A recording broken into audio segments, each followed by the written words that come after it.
Hello students, it's ज्ञान zone. आज की क्लास में आपका स्वागत है।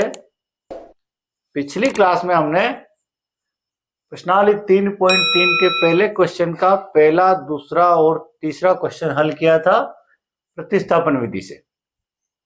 उसी क्वेश्चन को आज कंटिन्यू करेंगे और उसी का चौथा, पांचवा और छठा क्वेश्चन करेंगे उसी प्रतिस्थापन विधि से। तो प्रतिस्थापन विधि अगर किसी को डिटेल में समझ में नहीं आई है तो इससे पिछला जो वीडियो है उसको एक बार देख ले, उसके बाद इस वीडियो पे आए, ताकि विधि संबंधी जो स्टेप्स है या उस प्रोसेस के क्या क्या स्टेप फॉलो करना उसको अच्छी तरह से समझ में आ जाए। उसके बाद इन सवालों को करने में आसानी रहेगी। तो शुरू करते हैं सवाल नंबर 4 से। यहां ध्यान ये देना है कि बाकी जो प्रोसेस है वो सेम है, वही प्रतिस्थापन विधि है। पहले समीकरण से हमको x से या y का मान निकालना है, और जिस भी चर का हमने मान निकाला है, अगर पहले समीकरण से निकाला है तो दूसरे में रखना है, और दूसरे से निकाला है तो पहले में रखना है। इस तरीके से हमको किसी एक चर का एक मान आ जाएगा, उसको किसी भी समीकरण में रख के दूसरे चर का मान निकाल लेंगे। लेकिन इन तीनों में फर्क क्या है? केवल जो गुणांक है वो अलग अलग तरह के। इसमें दशमलव वाले गुणांक है, इसमें रूट वाले गुणांक है, और इसमें बटा वाले गुणांक है। तो सवाल की जो प्रोसेस है उसमें कोई चेंज नहीं है, केवल क्या है कि इनके कैलकुलेशंस में फर्क आएगा। तो अगर आपके कैलकुलेशंस अच्छे हैं, मतलब चाहे दशमलव की संख्याएं हो, रूट वाली हो, बटा वाली हो, अगर आपको कैलकुलेशन में कोई दिक्कत नहीं है तो इन सवालों में कोई फर्क नहीं है। लेकिन अगर कैलकुलेशंस अच्छे नहीं है तो इन सभी सवालों को अलग अलग प्रैक्टिस करने से आपके कैलकुलेशंस में सुधार हो जाएगा। तो शुरू करते हैं सवाल नंबर 4 से। क्या है?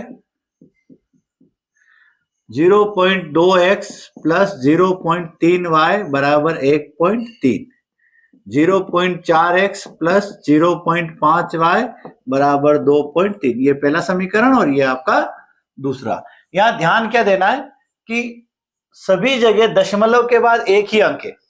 तो वैसे अगर आप चाहो तो इसको नॉर्मल प्रोसेस से कंटिन्यू करो, दशमलव की संख्याओं के गुणे भाग जोड़ बाकियां होती रहेगी, कोई दिक्कत नहीं आएगा, और वैसे ही हो जाएगा जैसे सामान्य सवाल होता है। लेकिन आप दशमलव में ज्यादा कैरी नहीं करना चाहते हो, इसको यहीं पर खत्म करना चाहते हो, तो यहाँ दशमलव के बाद सभी पदों में 6 ही जो पद है सभी में एक एक ही अंक है। तो अगर इन दोनों समीकरण में आप 10 का गुणा कर दो तो बड़ी आसानी से ये दशमलव यहीं पे खत्म हो जाएगा और आगे आपके नॉर्मल अंक आ जाएंगे। तो यही करते हैं हम, क्या करते हैं, दोनों समीकरण में 10 का गुणा कर देते हैं। तो क्या लिखेंगे? समीकरण 1 व 2 में 10 का गुणा करने पर क्या हो जाएगा? ये है दशमलव के बाद एक अंक है, अगर 10 का गुणा करोगे तो दशमलव एक स्थान पीछे आएगा, तो ये कितने हो जाएंगे? 2। ये हो जाएगा आपका 2x। इसी तरह यहां से दशमलव यहां आ जाएगा, ये हो जाएगा आपका 3y बराबर, यहां से दशमलव यहां आ गया तो ये हो गया 13। इसी प्रकार से क्या हो जाएगा? ये 4x हो जाएगा, ये 5y हो जाएगा, और ये हो जाएगा 23। ये आपका दूसरा। तो बिल्कुल सिंपल समीकरण बन गए। अब हम सामान्य विधि से इसको करेंगे। क्या करेंगे? समीकरण 1 से समीकरण 1 लेंगे। क्या है? 2x प्लस 3y बराबर 13। इससे हम या तो x का मान निकालेंगे या y का, यानी, और मान कैसे निकलेगा कि जो जिसका मान हमको निकालना है उसको इधर रखना, बाकी सब उधर ले जाने। तो हम x का मान निकाल लेते हैं। तो 2x बराबर हो जाएगा 13 माइनस 3y, और इस 2 को इधर ले जाओगे तो हो जाएगा x बराबर 13 माइनस 3y बटा 2। तो x का मान हमारे आ गया। कौन से समीकरण से आया? समीकरण नंबर 1 से। तो जो मान हमने x का समीकरण नंबर 1 से निकाला उसको किस में रखना है? समीकरण नंबर 2 में। मान क्या आया हमारा? x बराबर 13 माइनस 3y बटा 2। इसको किस में रख देंगे? समीकरण नंबर 2 में रखने पर क्या करते हैं हम? x बराबर 13 माइनस 3y बटा 2 को समीकरण नंबर 2 में रखें। ये रहा हमारा समीकरण नंबर 2। क्या है? 4x प्लस 5y बराबर 23। ये रहा हमारा समीकरण नंबर 2। एक बार हमने इसको एज इट इज लिख दिया। अब इसमें x की जगह x का मान लिख देते हैं, तो ये 4 के 4 लिख दो। ये x का मान कितना है, 13 माइनस 3y बटा 2, तो x की जगह लिख दो 13 माइनस 3y बटा 2, कोष्टक बंद कर दो, प्लस 5y बराबर 23। इसको हल करो तो इस 2 से 4 कट गए, 2 आ गए, 2 का गुणा कर दो तो 13 दूनी 26 माइनस 6y प्लस 5y बराबर 23। इस 26 को ले जाओ उधर, तो इधर क्या बचा, माइनस के 6y और प्लस के 5y। हल करोगे तो ये आ गया माइनस का y, और 23 माइनस प्लस के 26 इधर जाके माइनस 26 हो गए। ये आ गया माइनस y बराबर माइनस के 3, माइनस से माइनस हटा दो तो y बराबर आ गया 3। यानी हमने एक चर का मान निकाल लिया। वो कितना आया, y बराबर 3। अब क्या करेंगे कि y का जो ये मान आया इसको किसी भी समीकरण में, चाहे पहले में रखो चाहे दूसरे में रखो, तो हम क्या करते हैं, y बराबर 3 समीकरण 1 में रख लेते हैं। क्या हो जाएगा 1 में रखने पर, एक है क्या हमारा 2x प्लस 3y बराबर 13। ये हमारा समीकरण नंबर 1 है।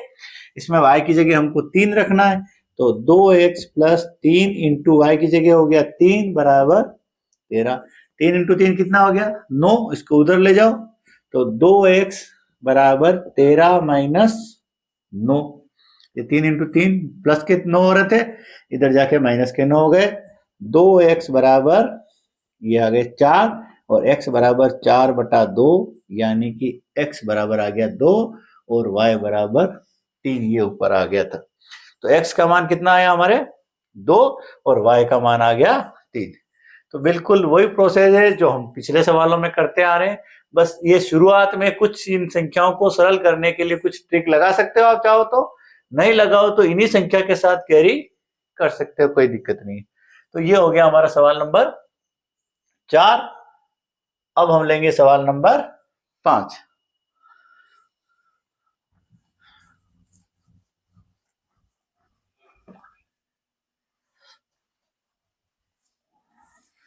सवाल नंबर 5 है हमारा, यहां 0 √2x प्लस √3y बराबर 0 और √3x माइनस √8y बराबर 0। तो शुरू करते हैं पहले से। समीकरण 1 नंबर लेते हैं, 1 से क्या करेंगे हम, या तो x का मान निकालेंगे या y का मान। तो ये हो गया हमारा √2x प्लस √3y बराबर 0। इसको ले जाओ उधर तो √2x बराबर माइनस के √3y और इसको ले जाओ उधर तो हो जाएगा माइनस के √3y बटा √2। ये मान किसका आया, x का मान आया। किससे आया, समीकरण नंबर 1 से आया। ठीक है, तो क्या करेंगे हम, समीकरण नंबर 1 से आया तो इसको रखेंगे किसमें, समीकरण नंबर 2 में। तो x बराबर माइनस के √3y बटा √2 समीकरण किसमें 2 में रखने पर, समीकरण 2 में रखते हैं। क्या है समीकरण नंबर 2, √3x माइनस √8y बराबर 0। इसमें मान लिखेंगे तो √3 x की जगह x का मान लिख देंगे, कितना है माइनस √3y बटा √2 माइनस √8y बराबर 0। हल करेंगे इसको, √3 का गुणा इससे करेंगे तो √3 इंटू √3 कितना हो जाएगा, 3y बटा √2 माइनस √8y बराबर 0। इसके बटा में कुछ नहीं है तो कितना मान लो 1, लघुत्तम ले लो √2 का, √2 का भाग √2 में एक बार गया तो ये हो गया -3y, और 1 का भाग √2 में √2 बार गया, √2 का गुणा √8 से करेंगे कितना हो जाएगा, √16 हो जाएगा। √16 का मतलब 16 का वर्गमूल यानी कि -4, तो ये हो गया 4y बराबर 0। इसको ले जाओ उधर, तो -3y और -4y कितने हो गए, -7y बराबर √2 गुणा हुआ 0 से तो आ गया 0, और y बराबर हो गया 0, यानी y का मान कितना आया 0। इस y के मान को किसी भी समीकरण में रखो तो x का मान आ जाएगा, समीकरण 1 में रख दो तो y बराबर 0 समीकरण 1 में रखने पर क्या हो जाएगा, ये रहा आपका समीकरण number 1, √2x plus √3 into y था तो y की जगह 0 रख दो, बराबर हो गया 0, तो √2x प्लस √3 इंटू 0 हो गया 0 बराबर 0, ये हो गया √2x बराबर 0, और x बराबर ये √2 उधर गया तो 0 बटा √2 बराबर 0, यानी x का मान भी कितना आया 0 और y का मान भी आ गया 0। ये हो गया हमारा समीकरण हल। तो ये हो गया पहला, हो गया हमारा चौथा हो गया और पांचवा हो गया। अब लेते हैं हम छठा।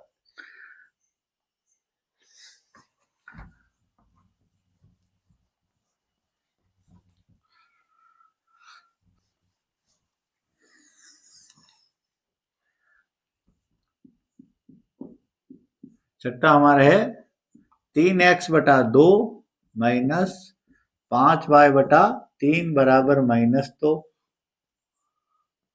और x बटा 3 प्लस y बटा 2 बराबर 13 बटा 6। अब इसमें देखो बटा में जितनी भी संख्या है, 3 है, 2 है और 6 है, सभी में 6 का भाग जाता है। तो हम क्या करेंगे कि इन समीकरणों को 6 से अगर गुणा कर दें तो ये सारे बटा की संख्याएं हट जाएगी, और अगर ऐसा नहीं करना चाहते तो इन दोनों का लघुत्तम लेके जोड़ोगे तो बटा में 6 आएगा जो इधर जाके गुणा हो जाएगा। दोनों तरीके से कर सकते हो, हम क्या करते हैं दोनों से 6 का गुणा कर देते। तो ये हमारा समीकरण नंबर 1 और ये हमारा समीकरण नंबर 2। क्या करेंगे, समीकरण 1 व 2 से 6 का गुणा करने पर 6 का गुणा करेंगे इससे, तो 6 तिया 18x, 18 बटा 2 यानी हो जाएगा आपका 9x, माइनस 6 का गुणा 5 से किया 30, 30 बटा 3 यानी 10y बराबर 6 का गुणा 2 से किया तो -12 आ गया। यहां करेंगे 6 का गुणा x से किया 6x बटा 3 यानी 2x, प्लस 6 से किया 6 का गुणा y से किया तो 6y बटा 2 यानी 3y बराबर 6 का गुणा किया तो 6 से 6 कट के कितना आ गया 13। ये हमारा समीकरण नंबर 1 हो गया और ये समीकरण नंबर 2। अब वही प्रोसेस दोहरानी है, हमको क्या करना है, समीकरण 1 लेना है और उससे x या y का मान निकालना है। तो ये ले लेते हैं हम, 9x माइनस 10y बराबर -12, यहां लिख दो समीकरण 1 से, ठीक है। इसको ले जाओ इधर तो 9x बराबर कितना हो गया -12 प्लस 10y, और 9 आ गए बटा में तो x बराबर हो गया -12 प्लस 10y बटा 9। ये x का मान आ गया हमारा, और किससे आया ये, समीकरण नंबर 1 से। रखेंगे किसमें, 2 में, तो लिखते हैं यहाँ x बराबर -12 प्लस 10y बटा 9 समीकरण 2 में रखने पर। समीकरण 2 में रख देते हैं। समीकरण 2 कहां गया, ये रहा हमारा 2x प्लस 3y बराबर 13। तो यहां 2 लिख दो, या x का मान कितना है -12 प्लस 10y बटा 9 प्लस 3y बराबर 13। ध्यान दो, यहाँ 2 की जगह 2 आ गए, x की जगह ये जो मान हमने पहले समीकरण से निकाला वो यहाँ रख दिया, प्लस की जगह प्लस 3y बराबर 13। गुणा कर दो 2 का, कितने हो गए? 12 का गुणा 2 से हुआ तो माइनस के 24, प्लस 10y का गुणा 2 से हुआ तो 20y, और बटा के ये 9 आ गए, प्लस 3y बराबर 13। लघुत्तम ले लो, यहाँ कुछ नहीं है, बटा में 1 मान लो, तो ये 9 और 1 का लघुत्तम आ गया 9। यहाँ 9 का भाग एक बार गया, इससे 1 का गुणा किया तो माइनस के 24 प्लस 20y, प्लस 1 का भाग इसमें दिया 9 बार गया, 9 का गुणा 3y से किया तो 27y बराबर 13। इस 9 को इधर ले जाके गुणा कर दो, और 20y और 27y कितने हो गए? माइनस के 24 प्लस 47y बराबर 13 इंटू 9। ठीक है, तो 13 इंटू 9 कितने हुए? 27 का 7, और ये आ गए 9 और 2 11। ये माइनस 24 उधर जाएंगे तो हो जाएंगे प्लस के 24, और इधर बच गए 47y। तो इधर कितने हो गए आपके? ये हो गए 141, ये 47 गए बटा में, और इधर बच गया y। ठीक है, 47 का भाग 141 में देंगे, कितनी बार जाएगा? 3 बार चला जाएगा, तो y का मान आ गया 3। y का मान आ गया 3। अब क्या करना है हमको? इस y के मान को किसी समीकरण में रखना ताकि x का मान निकल जाए। तो y बराबर, यहां लिख दो, y बराबर 3 समीकरण किसमें रखें? ये 2 वाला छोटा इसमें रख दो, 2 में रखने पर क्या है? 2x प्लस 3y बराबर 13, 2x प्लस 3y बराबर 13। क्या करो? इसमें y की जगह 3 रख दो, तो ये है हमारा 2x plus 3, 2x plus 3, y की जगह यहां क्या करेंगे? 3 रख देंगे, बराबर हो गया 13, 3 इंटू 3 9 हो गए, उधर ले जाएंगे तो माइनस 9, तो 2x बराबर 13 माइनस 9, 2x बराबर हो गए 4, और x बराबर 4/2 यानी कि 2। x का मान आया 2, y का मान हम पहले निकाल चुके हैं, कितना? 3। ये हो गया हमारा समीकरण नंबर 6। तो हमने पहले जो सवाल था उसके 6 ही सवाल कर लिए, और 6 कौन सी विधि से किए? प्रतिस्थापन विधि से। तो अब मैं ये आशा कर सकता हूं कि आपको प्रतिस्थापन विधि के जो स्टेप्स है वो क्लियर हो गए।